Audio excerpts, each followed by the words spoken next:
write this book how to fix it, but stay focused, guys, because it's no easy game. So then after, do you want to be championship, guys? Do you want to win the league? Yes or no? Yes or no?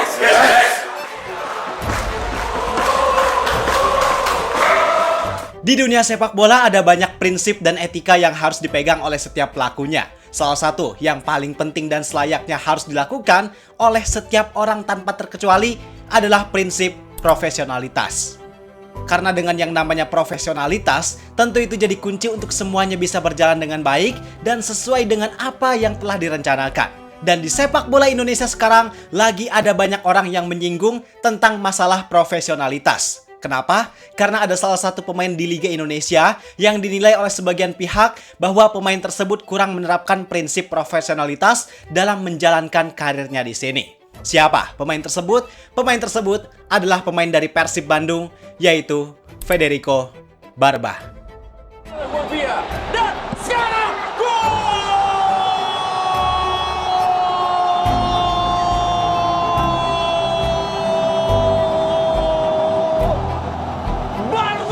Tapi memang situasinya bikin dilema. Satu sisi, Barba juga cuma manusia biasa. Dia adalah pemain sepak bola yang punya perasaan, yang punya keluarga dan punya mental yang harus dijaga. Tapi satu sisi lainnya, di tengah situasi tersebut tentunya Barba juga terikat kontrak yang mengharuskan dia untuk menunaikan kewajiban dalam kontraknya tersebut.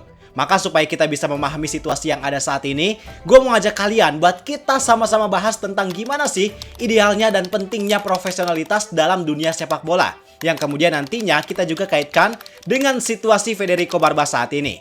Karena ini merupakan hal penting untuk dibahas. Selain untuk bisa memberikan pemahaman, tapi ini juga bisa menjadi kritik agar hal serupa tidak terulang lagi di kemudian hari. Kalau gitu, bareng gue Zidan Fatoni, langsung aja kita bahas biar gak gitu-gitu doang. Tahu sepak bola.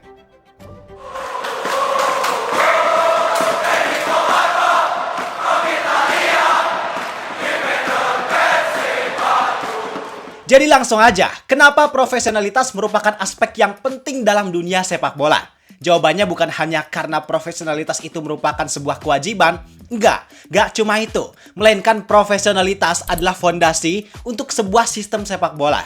Jadi profesionalitas itu merupakan nilai yang mengatur banyak hal. Mulai dari cara pemain bersikap, cara pelatih mengambil keputusan, cara klub mengelola timnya, sampai cara kompetisi untuk menjaga integritas. Tanpa ada yang namanya profesionalitas, tentu sepak bola bakalan cuma jadi hiburan sesaat. Gak akan sepak bola bisa jadi sebuah industri, apalagi bisa bertahan dalam jangka waktu yang lama. Karena ketika profesionalitas itu tidak diterapkan, maka para pelaku yang menjalankan sepak bola tersebut gak akan bekerja dalam sebuah sistem yang baik. Dan di sepak bola modern, simbol nyata dari sebuah profesionalitas adalah kontrak. Ibaratnya kontrak ini adalah kitab suci profesionalisme yang memang mengatur semuanya, mulai dari hak dan kewajiban, komitmen, serta menumbuhkan adanya rasa kepercayaan. Dan dengan adanya kontrak, maka kedua pihak yang melakukan kesepakatan kerjasama, yaitu klub dan pemain, mereka gak bisa bersikap sewenang-wenang, mereka harus menjalankan hak dan kewajiban sesuai dengan apa yang telah disepakati dalam kontrak tersebut. Dan kalau ada yang melanggar ketentuan dalam kontrak tersebut, maka jelas wajib baginya untuk mendapatkan punishment. Entah itu punishment secara internal atau bisa ditempuh punishment lewat jalur hukum. Intinya, profesionalitas ini adalah elemen paling penting untuk siapapun supaya bisa bertanggung jawab terhadap kewajibannya, bahkan di saat situasi ataupun hati yang memang gak sejalan dengan realitas. Oke, jadi itu pemahaman tentang konsep dari profesionalitas di dunia sepak bola. Sekarang kalau kita udah paham, mari kita kaitkan dengan kondisi atau situasi dari Federico Barba. Pertama, kita pahami dulu situasinya. Jadi awal mula kekacauan ini terjadi adalah ketika ada seorang jurnalis asal Italia yang memberikan kabar tentang rumor kalau Federico Barba bakal pindah ke klub Italia. Dan pada dasarnya rumor itu nggak salah, karena di dunia sepak bola, informasi bisa berkembang secara cepat dan dibagikan oleh siapapun. Apalagi sama media dan jurnalis sepak bola, yang memang pekerjaannya mencari dan menyebarkan informasi terkait sepak bola.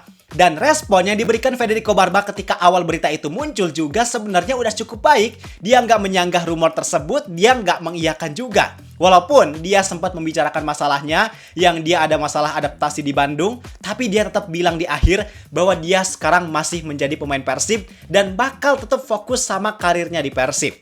But now, so I'm here. I'm still a Persib player, and I give all my best. Nah, sampai situ bagus. Gak ada masalah. Barba tetap dinilai sebagai seorang pemain yang menjunjung tinggi profesionalitas karena di situasi sulitnya dia tetap memprioritaskan kewajiban yang harusnya dia lakukan. Nah, abis itu makin berkembanglah rumor tentang Federico Barba ini. Makin banyak jurnalis Italia yang memberitakan dan kabar kalau Barba bakal keluar dari Persib itu jadi semakin menguat. Tapi, satu sisi kita juga bisa lihat effort yang dilakukan oleh Persib untuk mempertahankan Barba beneran gak main, Pak. Karena banyak tawaran yang mereka tolak, bahkan tawaran dari klub Liga Italia pun ditolak demi bisa mempertahankan Barba di sisa kontraknya bareng Persib. Kenapa Persib melakukan hal tersebut? Karena memang Persib juga punya hak lewat kontrak yang telah disepakati. Dan karena Persib sangat butuh peran dari Barba, maka semaksimal mungkin mereka berusaha untuk mempertahankan. Dan ketika rumor tersebut lagi ada di fase puncaknya, Barba justru malah ngasih klarifikasi lewat Instagram pribadinya. Dia balas beberapa komentar yang menanyakan terkait situasinya, terkait rumor yang beredar, yang pada intinya dia memberikan pernyataan bahwa mau gimana pun situasinya, dia tetap harus pulang ke Eropa demi keluarganya. Nah, dari sini Pak, kesan tidak profesional itu mulai muncul.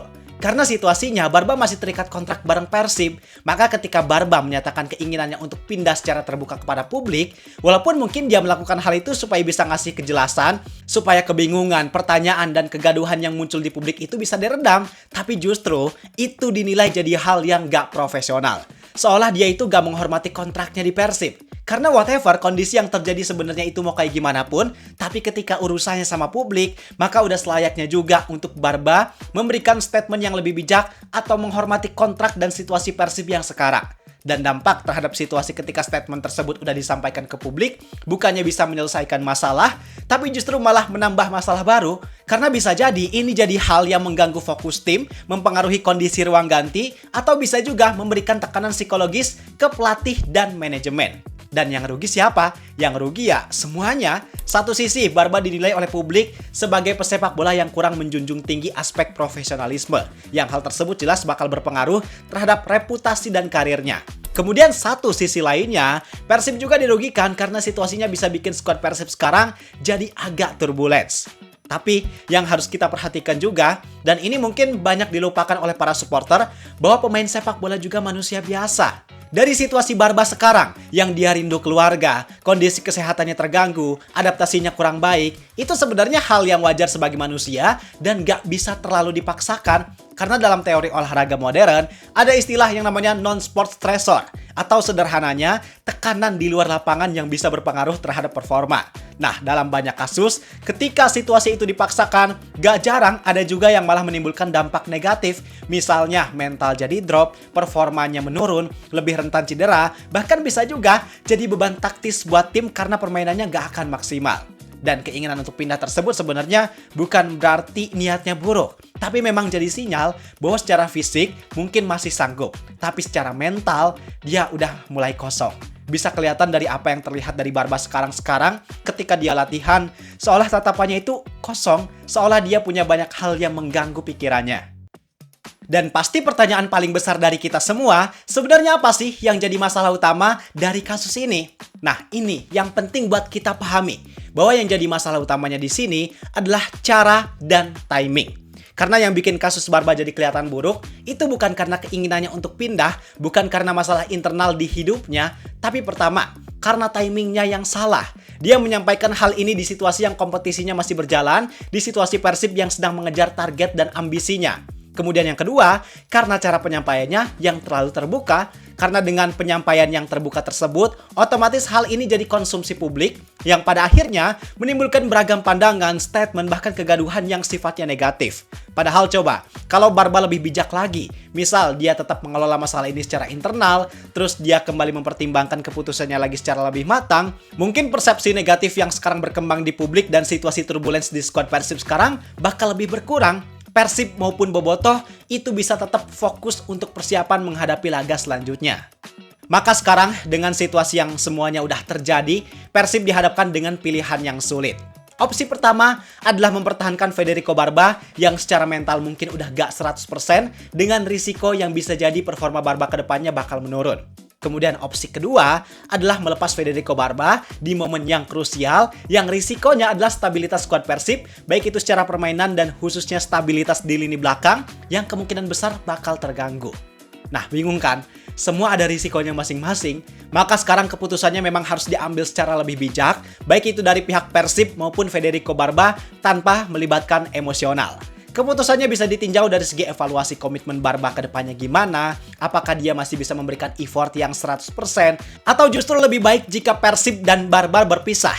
Nah, itu aspek yang harus dinilai secara lebih tenang dan lebih bijak. Jadi itu Pak, pada dasarnya semua pihak di sini harus bersikap dengan bijak dan profesional kalau memang keputusannya ingin menghasilkan hasil yang positif. Sekarang pendapat kalian gimana terkait situasi Persib dan Federico Barba? Yuk kita diskusi di kolom komentar.